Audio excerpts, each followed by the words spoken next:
आज त्या आंब्याचा विषय काय केला? आंब्याचं काय पडलेले आंबे उचलले सोशल मीडियावरती. गेले 2-3 दिवस मी तुला बघतोय पण मला भेटलं, आपली भेट होत नाही.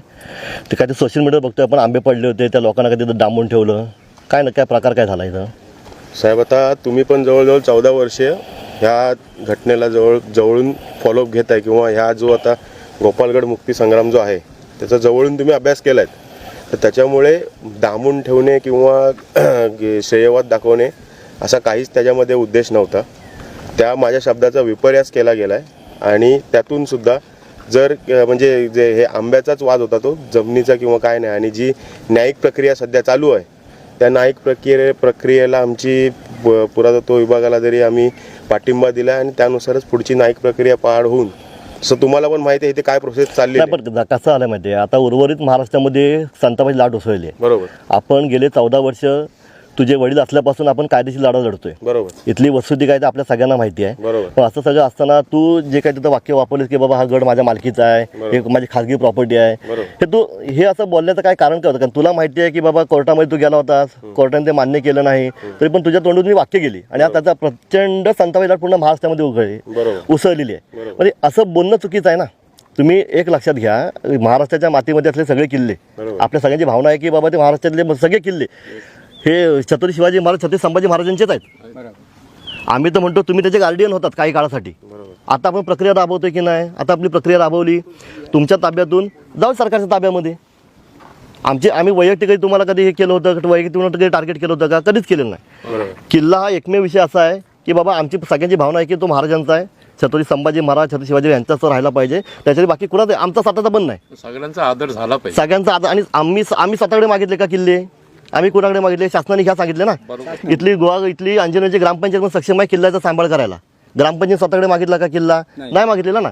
मागितला कोणाकडे मागितला? शासनाने ताब्यात घ्या, मग शासनाला काय करते करू दे, एवढीच भावना आहे की नाही. मग अशा पद्धतीचं वक्तव्य हे तो आपल्या तोंडातून येतं आहे की बाबा किल्ला माझ्या खाजगी मालकीचा आहे, किल्ला प्रायव्हेट प्रॉपर्टी आहे. तर हे योग्य नाही असं बोलणं. आता आपण सगळेजण या लढाईच्या अंतिम टप्प्यामध्ये आहोत. आता एक 2-4 महिन्यांनी कलेक्टर साहेबांच्या ह्याच्यामध्ये येईल, तर तुझी त्याबद्दलची भूमिका पहिली सगळ्यांना स्पष्ट कर. पासून 1993 पासून टिल डेट माझे आज 32 वर्ष माझं वय आहे. तर 32 वर्षात किंवा जिथपासून मला समजायला लागलंय तिथपासून माझ्याही मनात कधी दुराभाव नाही आहे की किल्ला महाराष्ट्रात आपल्या राजांचा आहे किंवा काय आहे. त्यावेळेस जी सिच्युएशन झाली होती ती आंबा चोरीची झाली होती. त्याचा कुठे कुठे विपर्यास करू. आता तुम्ही सुद्धा 2014 पासून ह्याच्यात आहात किंवा हजारों पर्यटक रोज या किल्ल्याला भेट देत आहेत. आज जर अशी गोष्ट खरोखरच असती की बाबा किल्ल्यात डांबून ठेवण्यात येतंय किंवा पर्यटकांना आत घुसण्यापासून मजाव करण्यात येतोय, तर एक व्हिडिओने हजारों व्हिडिओ निघाले असत्या. आणि त्या व्हिडिओत माझंच नाही सगळ्यांचं, आणि मी पण ह्याच्यात हे सांगतो की बाबा त्या व्हिडिओत तुम्ही जर ती व्हिडिओ जर पाहिलात तर मी कुठेही त्याला, माझं बोलण्याचं नेचरच असं आहे, बोलण्याचं ट्यूनच असं आहे. आत्तासुद्धा तुम्हाला बोलताना वाटत असेल मी ॲग्रेसिव्हली बोलतोय, पण ते तसं नाही आहे. मी त्यांना समजवण्याचाच प्रयत्न करत होतो.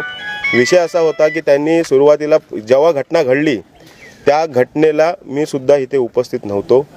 कातकरी जे आपले जे राखणदार आहेत त्यांना आपल्याकडे कोकणात कातकरी बोलतात, तर ते राखण करताना त्यांनी प्रत्यक्ष त्यांना आंबे काढताना बघितले. आंबे काढताना बघितल्यानंतर मी बुधवार दिवस होता, ऑफिसला असल्यामुळे प्रत्यक्षात मी इथे नसतो. तुम्हाला ही गोष्ट माहिती आहे. मी ऑफिसवरून आल्यानंतर हा जो सिच्युएशन घडली, सिच्युएशनमध्ये प्रसावधान प्रत्येकाला नसतो. त्यातून माझ्याकडून काय तोंडून गेलं असेल तर मी त्या बाबतीत मी दिलगिरी सुद्धा पर्यटक हे इथं महाराजांचा किल्ला आहे म्हणून बघायला येतात. बरोबर. अच्छा, त्यांना काही माहिती नाही इथं काय चाललंय ते. बरोबर. गेले 14-15 वर्ष आपण या प्रक्रियेमध्ये आहोत. येणारा माणूस येतो की बाबा महाराजांचा किल्ला आहे, मला प्रत्यक्ष डोळ्यांनी पाहू दे, ह्या भावनेने आली असतात.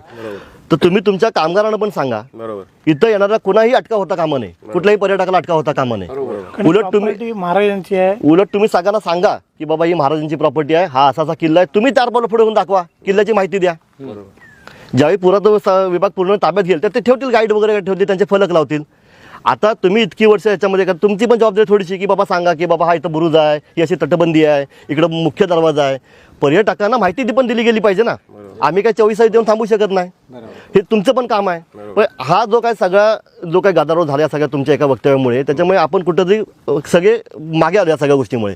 आपला लढा हा कायदेशीर पहिल्यापासूनचा होता आणि याच्यापुढे कायदेशीरच राहील. बरोबर. ह्याच्यामध्ये कोणी तडजोड करणार नाही. आणि आम्ही तुमच्या बरोबर आहोत कायम. नाही आमचं पण सहकार्य ह्या न्यायिक प्रक्रियेत वेगळं वळण द्यायला बघतात ना. बरोबर. पण आमचं कोणीही त्या व्हिडिओच्या माध्यमातून कोणीही चुकीची समजूत करून घेऊ नये. किल्ला आजही बांधला तेव्हापासून किंवा आत्तापासून महाराजांचाच आहे. राजांनी 400 किल्ले, ही कधीही अशी अपेक्षा किंवा आमची भावना नाही आहे की बाबा हा किल्ला आमचा आहे. प्रसंगावधान प्रत्येक व्यक्तीला नसतं. ती सिच्युएशन जी होती ती वेगळी होती. तिचा विपर्यास केला गेला. त्याला आंबे चोरीवरून त्याला भरकवण्यात आलं. त्याच्यामुळे कदाचित माझ्या तोंडून ते गेलं असेल. जर तसं काही झालं असेल मी माझी दिलगिरी व्यक्त करतो. वक्तव्य तू तुझं वक्तव्य पाठी घेतोस का? नाही, वक्तव्य बघा, ह्या वक्तव्याचा जो विषय आहे त्याची कायदेशीर सगळी हे चालू आहे. कायदेशीर बाबी मला पण माहिती नाही, तुला पण माहिती आहे. बरोबर. पण तुझ्या एका वक्तव्यामुळे जर अख्खा महाराष्ट्र पेटून उठलाय, बरोबर, तर तू तुझं वक्तव्य मागे घेतलं पाहिजे असं मला वाटतंय. बघा, महाराजांपुढे माझं वक्तव्य किंवा महाराजांपुढे मी स्वतः कुठेच हे आपण कोणीच नाही. महाराजांचं आपण नकाची पण सर आपल्या कोणाला नाही. बरोबर. जर महाराजांचं नाव घेऊन जर वक्तव्य किंवा आणखी काही पाठी घ्यायचं असेल तर त्याला मला त्या बाबतीत कुठलाही छोटेपणा किंवा त्यात माझं कुठलंही बाबा ही पाठीमागे आलो त्याच्यामुळे मला राग. आणि त्यातून जर महाराष्ट्राची, मी पुन्हा एकदा सांगतो, जर महाराष्ट्राची कोणाची जर भावना दुखावल्या असतील तर महाराजांपुढे मी स्वतः किंवा माझे घर किंवा आपण स्वतः सगळेच कोणी येत नाहीत. जर ती भावना दुखावल्या गेल्या असतील तर मी त्याची दिलगिरी व्यक्त करतो.